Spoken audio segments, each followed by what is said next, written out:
nempel sama gedungnya. Ya, pokoknya 2 sendi harus terangkup lah dari papan ini. Kalau misalnya kena antebrachihi, berarti utamanya harus kena wrist sama kena si kejutinya. Gitu ya. Terus kalau misalnya di jari tangan, biasanya kalau ada yang patah di jari tangannya, kan nggak mungkin papannya segede ini ya. Nah, bisa nanti pakai kayak stick es krim. Gitu ya. Nah, terus kalau jumlah papan itu menyesuaikan bisa 3 atau 2. Kalau misalnya cuma 2, berarti misalnya di bagian tangan nih, boleh nanti kalian taruh sini sama sini, 2 sisi, kayak dijepit gitu. Tapi kalau 3, ya berarti nanti bisa kayak ini ya, 1, 2, 3 sampingan. Ya, jadi bisa 2 atau bisa 3, jangan cuma 1 ya. Kemudian apa lagi ya? Nah, papan ini dia tuh terdiri dari 2 permukaan, ada yang empuk sama ada yang keras. Yang keras ini nanti buat taruh di bagian luar, yang empuk ini nanti menghadap ke bagiannya pasien gitu. Nah, terus untuk pemasangan ini nanti kalian minta bantuan sama asisten. Biasanya kan di ruangan ada laboratoriumnya, ada asistennya, nanti kalian sambil ngasih instruksi. Misalnya, Mas nggak tahu nanti pegang daerah sini ya Mas, jangan kalian diem doang. Karena kalau masang bidai kayak gini kalian sendirian itu susah ya, dan nanti kelamaan apalagi nanti ditambah panik ya, pasti nanti biar semua ya. Nah, berarti kalian pertama kalau mau masang ya nyiapin alat dulu, kemudian kalian sampaikan ke pasien. Bu, Bapak, nanti akan saya lakukan untuk pemasangan papan bidai. Fungsinya biar daerah yang patah tidak bergerak, jadi tidak memperparah kondisi patah tulangnya ya. Nanti mungkin akan ada rasa sakit tapi mohon ditahan dulu gitu ya. Nanti sambil saya minta bantuan asisten. Apakah bersedia? Kalau bersedia bisa tiduran, saya akan mempersiapkan alat dan cuci tangan ya. Kalian cuci tangan tetap pakai handscoon ya. Terus yang disiapin ini papan bidai, boleh 2 atau 3, kemudian sama elastik bandage. Nah, sebelum kalian pasang papan bidai, kalian harus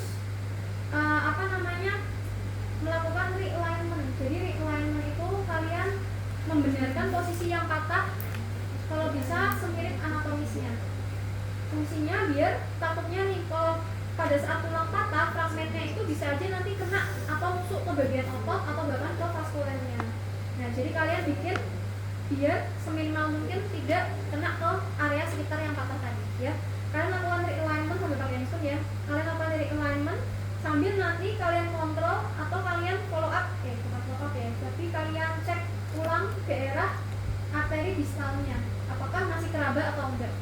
Kalau misal arteri distalnya malah nggak keraba, berarti kalian salah nih realignment ya. Jadi kalian realignment sambil kita cek arteri bagian distal. Misalnya kalau bagian tangan berarti arteri radialis, kalian cek. Jika sudah, kita lakukan pasang pembidaian pakai 3 papan. Nanti sambil minta bantuan asisten untuk memegang daerah yang sini misalnya ya. Kita minta tolong daerah megang sini.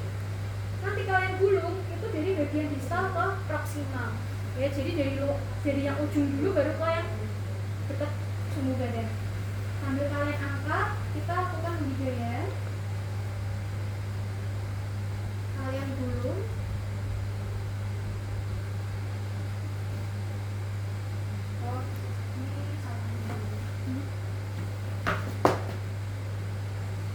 Jadi kalau menggulung toh nanti posisinya ada posisi yang benar.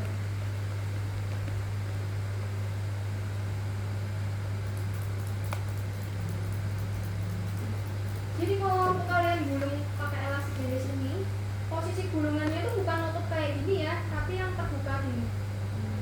Ya, posisinya terbuka gini. Ini sambil kalian angkat, sambil dibantu asisten, kita pasang elastik bandage-nya. Sambil nanti kalian cek ulang si arterinya. Ya, arteri radialisnya keraba atau enggak. Atau kalau misalnya kesusahan, bagian ujung-ujung jarinya ini CRT-nya tetap kembali cepat apa enggak. Ya, bisa. Kalau misalnya ini kependekan ya nanti ditambah lagi kainnya. Kalau udah nanti tinggal dikunci pakai kaitnya. Atau kalau nggak ada ya pakai kayak plester juga nggak apa-apa. Jadi ya setelah selesai nanti kalian pastikan lagi arteri bagian distalnya masih keraba atau bagian CRT-nya masih kembali cepat atau enggak. Gitu. Kalau udah nanti baru kita langsung rujuk ke bagian dokter tulang untuk dilakukan tindakan operasi. Itu udah selesai, terima kasih, kita cuci tangan. Ada yang mau ditanyakan?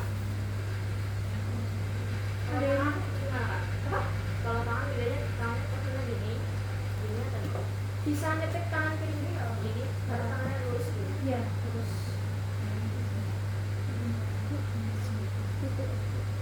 Kalau 3 ya berarti satunya lopang. Lopang. Kalau kaki biasa kan kaki lurus terus kanan kiri dijepit.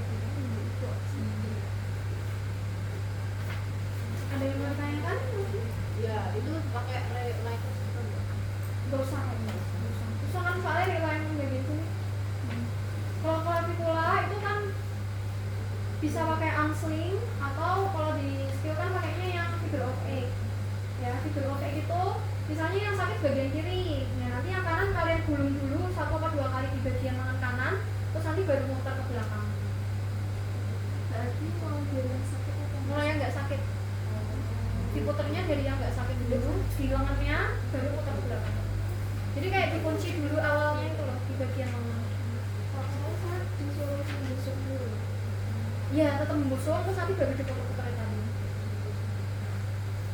Soalnya kalau fraktur clavicula itu kan nanti misalnya yang patah sebelah kanan ya. Kalau pada saat fraktur itu pasti kan tulangnya nanti ikut narik ke depan kan, ke depan dan ke bawah karena kan ketarik sama otot pectoralis. Jadi pasiennya sudah membusung dulu baru nanti di figure of 8. Figure of 8 yang kencang jadi posisi tulangnya kan buka ke belakang. Nah, kalau figure of 8 berarti kita menambah vaskularis boleh? Nah, biasanya nggak apa-apa, tetap.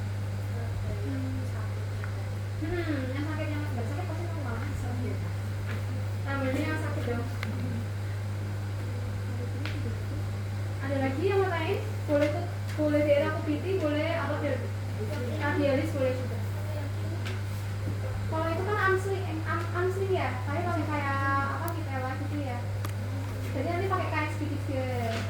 Kalau enggak yang kain